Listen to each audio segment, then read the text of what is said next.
If a sports car can do 250 miles an hour, why not just get 4 engines and do 1,000?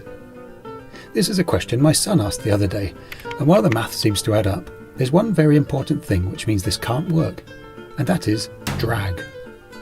Drag is the force that you feel when you try to move something through the air. The odd thing about it is that it gets much stronger the faster you try to move through it, until eventually you don't have the power to go any faster. Think of a skydiver. When he jumps from a plane, he doesn't keep accelerating all the way down.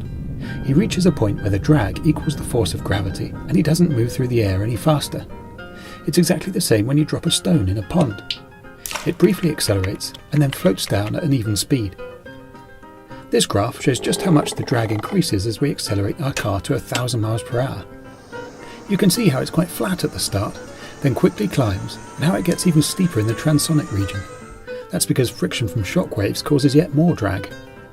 At double its top speed, our car would experience 4 times the drag and need 8 times the power to achieve it. To cope with the shock waves and reach 1,000 miles per hour, it would need over 90 engines. Luckily, jets and rockets have much more power for their size than petrol engines.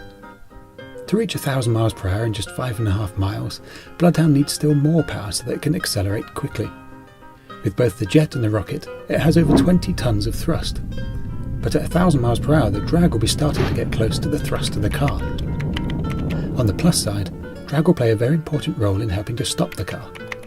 As the engines are switched off, the air will have a braking force of around 15 tons. And you will certainly feel that in the cockpit. Later on, the air brakes will deploy, increasing the frontal area and helping to slow the car further. And finally, parachutes, if they are used, will do the same thing again.